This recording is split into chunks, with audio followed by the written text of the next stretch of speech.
CUT के exam को start करे हुए 2022 से 4 साल हो चुके हैं और सीयूटी अड्डा एक लौता ऐसा प्लेटफॉर्म है जिसने पिछले 4 सालों में सीयूटी के लिए बेस्ट रिजल्ट निकाले हैं। लेकिन बच्चों का सवाल ये है कि मैम केमिस्ट्री के लिए या सीयूटी के लिए चीजें बदलती जा रही हैं, कभी सिलेबस चेंज हो जाता है, कभी पैटर्न चेंज हो जाता है, कहाँ से कितने सवाल पूछे जाते हैं, क्या हमें लोगों का क्या एनालिसिस हो सकता है, कोई हमारे पास एक इन्फॉर्मेशन सोर्स नहीं है। तो आप लोगों को इस वीडियो में A to Z सारी बातें सीयूटी के लिए अभी तक का क्या सफर रहा है 2022 से 2025 का एक एक चीज को कवर कर रही हूँ मैं। तो मेक श्योर करिएगा वीडियो को अंत तक फॉलो करें, क्योंकि इसके बाद आपके मन में इस एग्जाम को लेकर कोई भी सवाल नहीं बचेगा। सो हाय बच्चों, welcome back to CUET by 24/7। एक ऐसी वीडियो में आपका स्वागत है जो शायद आप काफी जगह ढूंढ रहे होते हो लेकिन आपको नहीं मिलती है, क्योंकि वो वीडियो आपको ऐसी जगह मिल सकती है जहां पे हर साल दर साल सीयूटी के ऊपर एक्सपर्टीज ली गई हो, सीयूटी के ऊपर काम करा गया और सीयूटी में रिजल्ट दिए गए हों।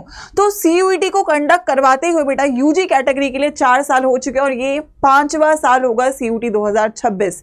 अगर हम 5वें साल में एंटर करें तो बहुत जरूरी है हमें यह समझना कि पिछले 4 सालों की क्या कहानी रही है, क्योंकि अब तक एक सेट पैटर्न हमें कुछ समझ में आ रहा है, बहुत सारे चेंजेस देखने को मिले। लेकिन 2026 में अगर मैं एक सीयूटी का एग्जाम देने वाला हूं तो मेरे पास वो नॉलेज, वो डेटा, वो इंफॉर्मेशन होनी चाहिए जिसके बेसिस पर मुझे अपनी आगे की प्रिपरेशन को प्रोसेस करना चाहिए। सो इस वीडियो में केमिस्ट्री को मैं आपको यहाँ पे पिछले 4 सालों से पढ़ा रही हूँ, 2022, 23, 24 और 25 में भी मैंने आप सभी लोगों को केमिस्ट्री पढ़ाया, जिसका काफी शानदार रिजल्ट देखने को मिला है।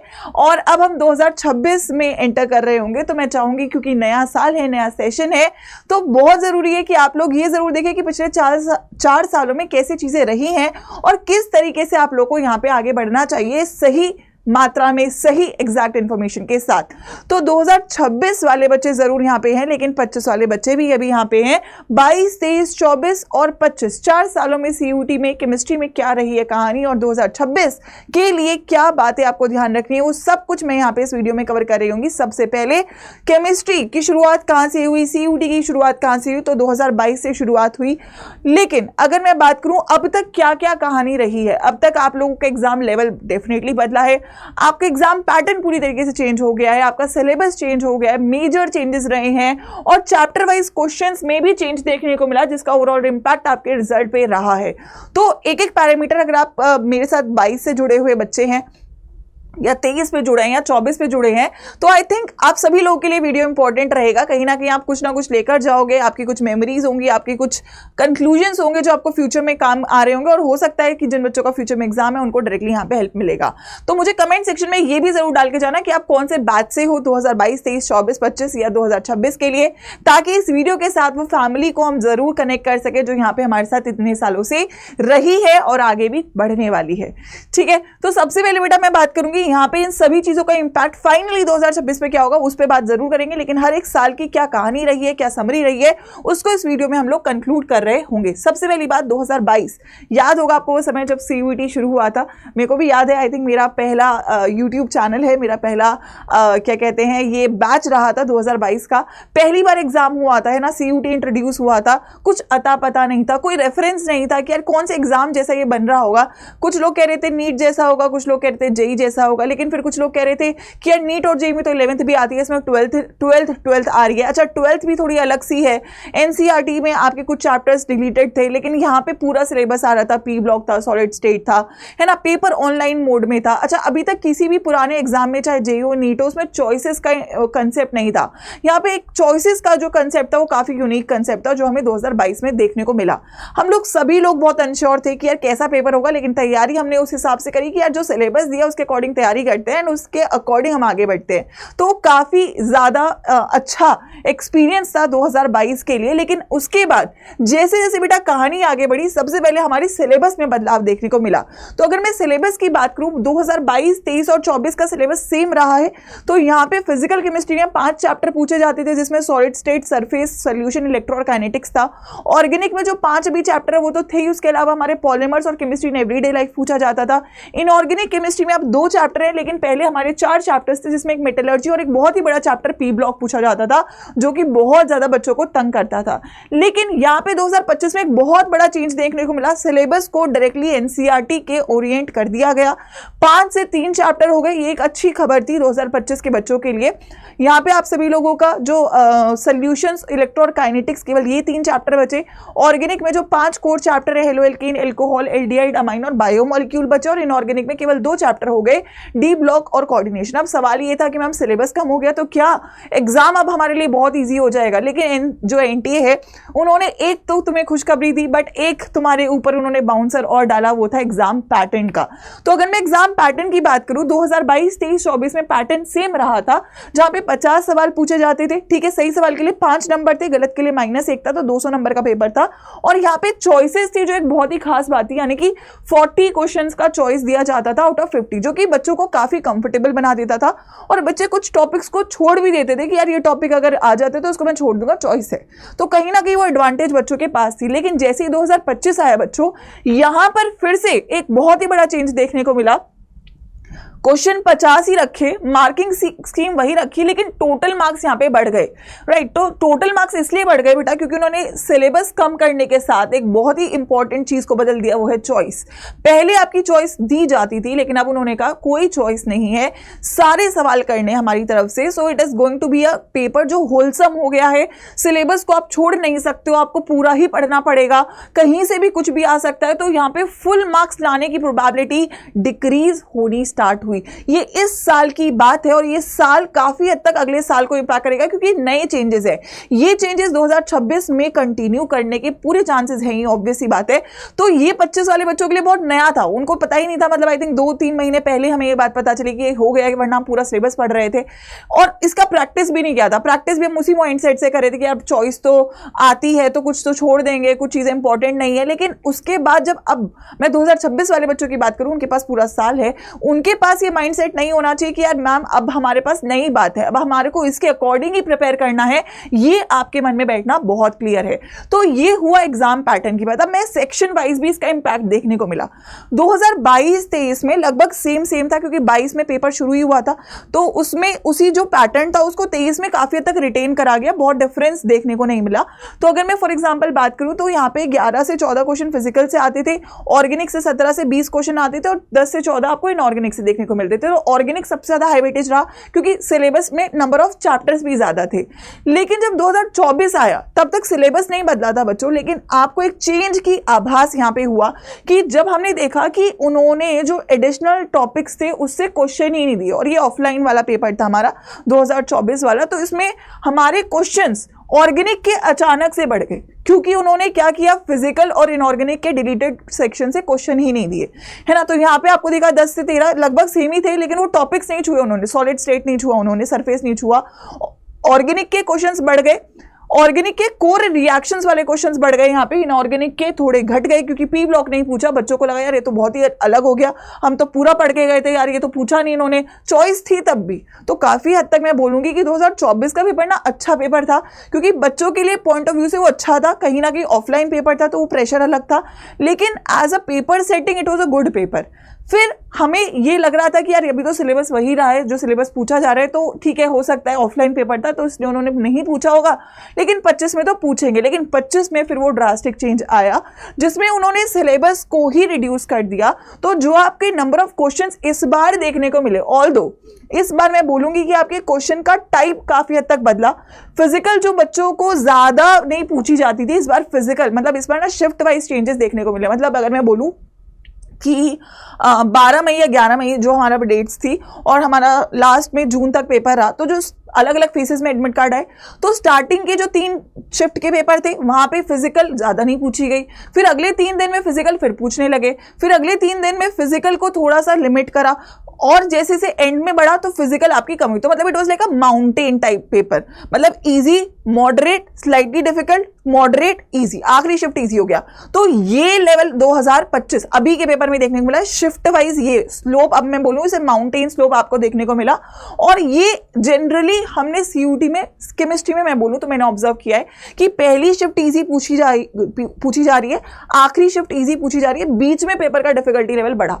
ऑल्दो नॉर्मलाइजेशन होगा, उसका इफेक्ट आप लोग को देखने को मिलेगा, but this is an analysis जो पूरे पेपर में हर एक सेशन में हर एक शिफ्ट में जब हमने किया है तब हम इस चीज को बोल सकते हैं। अगर हम एक ही शिफ्ट को देखें तो हम लोग नहीं बोल सकते हैं, लेकिन दिस इज समथिंग जो आपको 2025 में देखने को मिला। तो ऑल्दो नंबर ऑफ क्वेश्चंस थोड़े बढ़े, फिजिकल के ऑर्गेनिक के थोड़े घटे, थोड़ा सा शॉकिंग था ये। फिजिकल की तरफ उनका ना झुकाव ज्यादा हुआ इस बार के पेपर के अंदर, और इनऑर्गेनिक लगभग उतना ही रहा क्योंकि 2 ही चैप्टर थे तो ज्यादा प्रेशर नहीं था। तो ऑर्गेनिक और फिजिकल ने एक दूसरे को काफी हद तक काउंटर किया इस बार। अच्छा, केवल सेक्शन वाइज क्वेश्चंस नहीं बच्चों, अगर आप क्वेश्चन के लेवल की तरफ भी आगे बढ़ो, है ना, क्योंकि मेरे पास ऑल्दो मैं बोलूँ 2022, 23, 24 हर साल का पेपर है एंड तभी मैं आप लोगों को पढ़ा रही होती हूँ, लेकिन मैं आपको एक रफ आइडिया देने की कोशिश करती हूँ। एक चैप्टर है जैसे कि इलेक्ट्रोकेमिस्ट्री, है ना, ये 2023 का एक क्वेश्चन है, ठीक है। बेसिकली रिड्यूसिंग पावर आपको पूछी गई है, ई नॉट दिया है, बहुत ही डायरेक्ट सा क्वेश्चन है। पहले 22 में भी ऐसे क्वेश्चन पूछे जा रहे थे, 23 में भी ऐसे क्वेश्चन पूछे जा रहे थे जिसमें जनरली ऑर्डर लगाना है, सिंगल सिलेक्ट क्वेश्चन है, directly match the following options देके एलिमिनेट हो रहा था।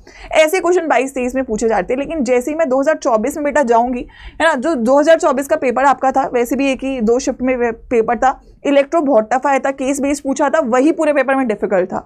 तो कहीं ना कहीं कंसेप्चुअल, और अगर मैं आपको जैसे ये क्वेश्चन बोलूंगी, ये एसटीपी का क्वेश्चन है ना, यहाँ पे मोल कंसेप्ट लग रहा है, तो 11th के कंसेप्ट को भी थोड़ा थोड़ा यूज करा गया। तो आप देख रहे हो कि थोड़ा थोड़ा साइंस में पर्टिकुलरली लेवल बढ़ रहा था। 23 में और 22 में लगभग सेम था, 24 में बढ़ा, और 25 में अब अगेन वो फिजिकल के पॉइंट ऑफ व्यू से काफी लेवल इंक्रीज देखने को मिला। ऐसा लेवल था कि अगर कोई बच्चा पढ़ के गया, जैसे मेरे जितने भी बच्चे थे वो बच्चे सब बोले मैम हम पढ़ के गए हैं, क्योंकि मेरा फोकस रहता है कोई भी लेवल है मैं सब करवा के भेजूंगी, तो मैं इतना अच्छे से आपको तैयार जरूर करती हूँ। लेकिन जो एनटी की तरफ से हमें साइंस मिल रहे हैं वो एग्जैक्टली ये कहते हैं कि लेवल धीमे धीमे वो बढ़ा रहे हैं। अगर मैं आपको ये क्वेश्चन 2025 का बोलूं इस बार, ऑल्दो ये क्वेश्चन मैंने पहले क्लास में भी करवा रखा है, लेकिन इस बार जो एक चीज मुझे बहुत देखने को मिली वो थी मल्टीपल सिलेक्ट। जब भी पेपर मल्टीपल सिलेक्ट में आता है तो वो बहुत डीप कंसेप्ट को चेक करता है, क्योंकि बच्चे को चलो 4 में से एक चुनना है तो वो एक पे गेस वर्क भी लगा लेगा, एलिमिनेट भी कर देगा तो पहुंच जाएगा। लेकिन जब मल्टीपल सिलेक्ट आंसर आ जाते हैं बेटा, तो वहां पे आपको हर एक चीज पता होनी चाहिए। अगर आपको एक भी पॉइंट नहीं आता तो आपका आंसर गलत हो जाएगा। तो कहीं ना कहीं वो जो शिफ्ट देखने को मिला वो ये था कि ऑप्शंस ट्रिकी बने, है ना। इस बार आपका बहुत ही डीप एनसीईआरटी पूछा गया, और मल्टीपल सिलेक्ट एक शुरुआत है, ये अभी बस एक साइन है 2026-27 के लिए कि अब ये चीज हो सकता है आने वाले समय में न्यूमेरिकल एप्टीट्यूड वाले जो क्वेश्चन होते हैं वो भी इंक्लूड कर सके। मतलब बहुत सारी चीजें हैं जो एक्सपेक्टेड है। जैसे अब जेई और नीट का पेपर काफी पुराना हो चुका है, वहां पे चीजें सेट हो गई, लेकिन जेई में भी आप देखते हो कि अलग अलग टाइप के सवाल पूछे जाते हैं। तो यहां पर भी वो चीजें, पहले आपका मल्टीपल सिलेक्ट इतना नहीं आता था, लेकिन अब ये आ रहा है। दैट शोज कि एग्जाम में आप लोगों को एक चैलेंज थोड़ा सा इंक्रीज करने की यहाँ पे कोशिश करी गई है। अब चैलेंज क्यों बढ़ाना है, देखो इसका डायरेक्ट अगर मैं बोलूं तो आप लोगों का डायरेक्ट इसका लिंक आपके रिजल्ट से है। अगर मैं 22, 23, 24 के रिजल्ट्स को उठाऊं, ठीक है, रजिस्ट्रेशंस पकड़ लो पहले आप लोग। केमिस्ट्री की मैं बात कर रही हूं क्योंकि मैं केमिस्ट्री पढ़ा रही हूं यहाँ पे, और बहुत ही कोर केमिस्ट्री की बात करूंगी। 2022 में लगभग 2,80,000 बच्चों ने केमिस्ट्री के लिए रजिस्टर किया था। आउट ऑफ लाइक 13-14 लाख बच्चे थे, उनमें से 3 लाख बच्चों ने केमिस्ट्री के लिए रजिस्टर किया। आप देखो 2023 में लगभग 6.5 लाख बच्चों ने केमिस्ट्री के लिए रजिस्टर किया, और अगर मैं अभी की बात करूं लगभग 7 लाख बच्चों ने केमिस्ट्री के लिए रजिस्टर किया। आप देख रहे हो नंबर ऑफ स्टूडेंट्स बढ़े जा रहे हैं, तो कहीं ना कहीं उनको भी वो लेवल बनाना पड़ेगा कि अगर बच्चे बढ़ रहे हैं तो हम लोग की सीट्स तो उतनी ही है ना। अच्छा, एक और बात, 2022 का कोई खास ऑफिशियल डेटा उन्होंने रिलीज नहीं करा था कि यार कितने बच्चों के पूरे नंबर थे, लेकिन 2023 में परसेंटाइल्स आती थी, आपको याद होगा तो 2023 में लगभग 233 बच्चों के 100 परसेंटाइल थी। अब एक बात और समझो, 100 परसेंटाइल का मतलब ये नहीं पूरे नंबर है, ठीक है। हो सकता है एक शिफ्ट में 180 नंबर आउट ऑफ 200 पे 100 परसेंटाइल बन गई। क्योंकि 2024 का पेपर ऑफलाइन था तो यहाँ पे स्कोर्स आए, तो यहाँ पे 400 बच्चों के लगभग 200 में से 200। अब देखो आप कितने में से कितने बच्चे हैं, कितने में से कितने। अब ये फुल स्कोरर्स नहीं है, कुछ इनमें से 200 हो सकते हैं, बट सारे इनमें से 200 नहीं होंगे, बट ये सारे थे। तो कहीं ना कहीं 100 परसेंटाइलर और आपके फुल मार्क्स, लेकिन आपके नंबर ऑफ स्टूडेंट्स, और ये 2 शिफ्ट का पेपर था और यहाँ पे मल्टीपल शिफ्ट्स थी, तो वो इम्पैक्ट देखने को मिला। लेकिन अगर आप रेशो देखोगे then again you will say कि मैम ये ना ग्राफ बढ़ ही रहा है। इस बार की अगर मैं बात करूं तो मुझे लगता है ये नंबर बहुत कम होने के चांसेस है, क्योंकि इस बार आपके रजिस्ट्रेशंस अगेन बढ़े हुए हैं। ऑल्सो ये टोटल रजिस्ट्रेशंस अगर मैं बोलूं, इसमें रफली अगर आप आइडिया बोलो, क्योंकि एग्जैक्ट डेटा आउट नहीं है, बट अगेन जितना हम लोगों ने यहाँ पे वर्क ऑन किया है, रिसर्च किया है, उसके बेसिस पे मैं आपको बोल सकती हूँ कि 2025 में आपको इस बार नंबर ऑफ परफेक्ट स्कोरर्स कम मिलेंगे, क्योंकि इस बार चॉइस हटी है। और कहीं ना कहीं चॉइस इसीलिए हटाई जाती है ताकि फुल स्कोर का जो प्रेशर है वो थोड़ा कम हो, क्योंकि अगेन अगर बहुत नंबरों पे भी एडमिशन नहीं होगा तो वो बच्चों को बहुत सेटबैक देता है। तो वो चाहते हैं कि यार पेपर का लेवल, जैसे इस बार नीट का पेपर रहा कि आप लोग की कट ऑफ्स कम हो गई क्योंकि पेपर का लेवल बढ़ गया। अब बच्चा जो पढ़ के गया है उसको तो सीट मिलेगी ही मिलेगी, चाहे कम कट ऑफ पे मिले, क्योंकि वो तो अपना बेस्ट ही करके आ रहा है ना। लेकिन जो पढ़ के नहीं गया उसके लिए वहां पे प्रॉब्लम होता है। तो आपको तो पढ़ना है, ऐसा पढ़ना है कि कहीं से भी कुछ भी पूछ ले आप लोग उसके लिए रेडी होने चाहिए। दैट इज हाउ आप लोग का सीयूटी का आगे का जर्नी बच्चों होना चाहिए। और अगर मैं फाइनल एक समरी आप लोग को दूं कि यार देखो, अगर मैं डिवाइड कर दूं इजी मीडियम डिफिकल्ट में आप लोगों का पूरा पेपर अभी तक का 2022 में यार 35% आपका पेपर इजी था, 40% आपका मीडियम था, इजी मीडियम पेपर था, 20% डिफिकल्ट था। तो 20% तो जनरली रहता भी है डिफिकल्ट, ताकि हम एलिमिनेशन थोड़ा कर सके। 2023 में भी लगभग उतना ही था, लेकिन उसमें आपका जो मीडियम वाला सेक्शन था वो थोड़ा सा बढ़ा, डिफिकल्ट वाला थोड़ा सा घटा। ठीक है, ये आप लोग का सेक्शन रहा होगा 2023 का। 24 का पेपर जो ऑफलाइन था वहां पे मीडियम थोड़ा इंक्रीज हुआ, डिफिकल्ट स्लाइटली इंक्रीज हुआ और इजी उतना ही रहा। लेकिन अगर मैं इस बार के पेपर की बात करूं तो मुझे लगता है इस बार इजी बहुत नहीं था पेपर। अगर कोई पढ़ के नहीं गया तो उसके लिए पेपर इजी नहीं था, लेकिन हाँ अगर कोई पढ़ के गया था तो उसके लिए पेपर ठीक था। लेकिन कहीं ना कहीं इतना प्रेशर था इस बार पेपर में, क्योंकि इस बार आप लोग के पास चॉइसेस नहीं थी, टाइमिंग का प्रॉब्लम था। तो बहुत सारे बच्चों के साथ इस बार पेपर में देखने को मिली प्रॉब्लम। जो बच्चे बोल रहे थे मैम पेपर डिफिकल्ट है, मॉडरेट सेक्शन काफी बड़ा है, this is based upon the reviews on various shifts जो हमने यहाँ पे बच्चों के साथ करा है। 55% पेपर आपका इस बार मीडियम देखने को मिला है। लेकिन आप स्लोली और ग्रेजुअली देखोगे थोड़ा सा ना डिफिकल्टी का सेक्शन वो बढ़ा रहे हैं, है ना। तो अगर मैं इस बार के पेपर की बात करूं तो ओवरऑल वो मॉडरेट टू टफ के बीच में लाया करा। साइंस की मैं बात करूं तो और थोड़ी केमिस्ट्री की बात करूं तो इसी का जो डायरेक्ट इंपैक्ट है वो आपको इस बार के रिजल्ट और कट ऑफ्स में भी देखने को मिला कि बच्चे परेशान है कि मैम मार्क्स कम है, क्योंकि ऑटोमेटिकली ये प्रेशर जो होता है कि हम जब क्लास में क्वेश्चन करते हैं और जब हम पेपर में करते हैं बिना चॉइस के करते हैं, एक घड़ी के साथ करते हैं, तो प्रेशर आता ही आता है। लेकिन हाँ वो बच्चा जो पूरे साल पढ़ रहा है, जिसने मेहनत करी है, वो यहाँ पे भी विक्टोरियस निकल के आता है और इस बार भी निकल कर आएगा। अब सवाल ये है कि आप 2025 के बच्चे हैं तो मुझे कमेंट सेक्शन में बताएंगे कि आपका पेपर कैसा रहा। 22, 23, 24 के हैं तो कैसा रहा था, और 2026 के बच्चे हैं तो आपका सीधा सीधा बेटा फोकस होना चाहिए इस वीडियो को देखने के बाद कि आपकी तैयारी कैसी हो, आप क्या विजन रखते हो अपना 2026 को लेकर, है ना। देखो रजिस्ट्रेशन तो बढ़ेंगे ही हमेशा, एग्जाम लेवल हो सकता है इतना ही रिटेन करे, 19-20 करे, लेकिन इतना तो रहेगा जितना इस बार है। फुल कवरेज आपको पढ़ना ही पड़ेगा क्योंकि चॉइसेस नहीं है। और अगर आप लोग केमिस्ट्री की पॉइंट ऑफ व्यू से मैं बात करूं, ये एक ऐसा सब्जेक्ट है जो आपको हाई रिटर्न्स देता ही देता है। अगर मैं पूरे साइंस में बात करूं, अगर आप केमिस्ट्री को अच्छा कर लेते हो मेरे साथ, अगर आप 100% देते हो, मैं बोल रही हूं जितना मैं करवाऊंगी, जितना मैं आपको प्रिपेयर करवाऊंगी, उसके बाहर आपको कुछ नहीं करना। हर साल रहे चाहे लेवल वो कहीं से भी दे दे, हम इतना अच्छे से प्रिपेयर करते हैं, हर एक चीज को कवर करते हैं कि बच्चे को प्रॉब्लम नहीं आती है। तो आपको रिटर्न्स मिलने गारंटीड है केमिस्ट्री को लेकर। So you just need to ensure कि आप वो अपने आप से प्रॉमिस कर लो कि यस मैम हम रेडी हैं, है ना। अगर आपको अपना साल वेस्ट नहीं करना है, you want to get a sure shot success in a best college with the best course, make sure करो अगले 7-8 महीने 100% मेहनत करो, कोई शॉर्टकट्स की तरफ मत भागो। 2 महीने में पढ़ाई करके बेटा रिजल्ट आ सकता है, नहीं आ सकता है, it is a risk problem. लेकिन अगर आप 6 महीने पढ़ लेते हो तो रिजल्ट 100% आएगा, ये मैं आप लोग को बोल रही हूँ। So give your self the best shot. ये वीडियो अपने सभी दोस्तों के साथ जरूर शेयर कर देना, क्योंकि this is the detailed analysis कि कैसा रहा अभी तक का केमिस्ट्री का सफर सीयूईटी एज एन एग्जामिनेशन के अंदर, साल दर साल की कहानी। और 2026 वाले बच्चों को मैं डायरेक्टली बच्चों बस इतना बोलूंगी कि आप लोग बिना किसी रिस्क के, क्योंकि ये कॉम्पिटिटिव एग्जाम है और कॉम्पिटिटिव एग्जाम का बेटा कभी भी आप भरोसा नहीं कर सकते हो, ये कभी भी आप लोग को झटका दे सकता है, क्योंकि पेपर में हमेशा नंबर ऑफ बच्चे बढ़ते ही रहेंगे, सीट्स उतनी ही रहेंगी, चाहे आप लोग कितनी तैयारी कर लो, 70,000 बच्चों को ही सीटें मिलने वाली हैं, है ना। तो आप लोगों की तैयारी बहुत शानदार होनी चाहिए। मैं आप लोगों को बोलूंगी सीयूईटी के लिए सीयूईटी अड्डा बेस्ट है, हमेशा से रहा है, और हमारा फोकस यही है कि सीयूईटी में अगर कोई बच्चा आ रहा है तो उसको वो एक्सपर्टीज तैयारी हम करवा सके। आप लोगों का जो भी स्ट्रीम है आप उसे सिलेक्ट कर लेंगे। अभी आरंभ 3.0 बैच है, 4.0 आ रहा है आपका, तो 3.0 या 4.0 जो भी आप लोगों को लगता है, 4.0 मोस्ट एडवांस रहने वाला है, अदरवाइज 3.0 में भी आप लोग ज्वाइन कर सकते हैं।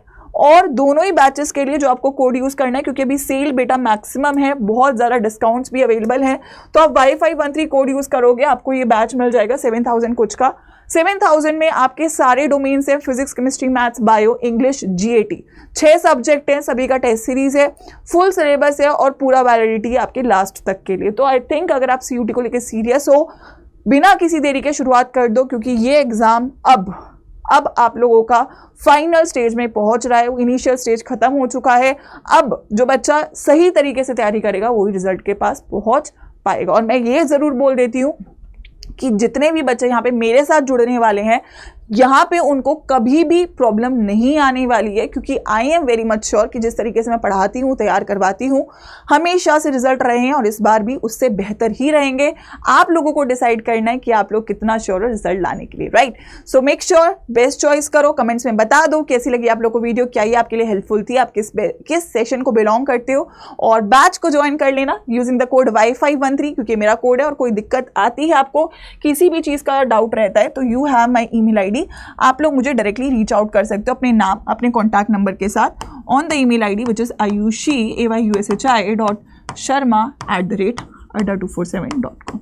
आई होप ये वीडियो आप लोगों के लिए हेल्पफुल रहा होगा और आपकी काफ़ी मदद करी होगी, क्योंकि ये आपको यूट्यूब पे नहीं मिलने वाला, क्योंकि ये केवल CUT अड्डा पे ही मिलने वाला है। All the best, take care and मिलते हैं 2026 में भी इसी तरीके से रिजल्ट की आंधी लाने के लिए।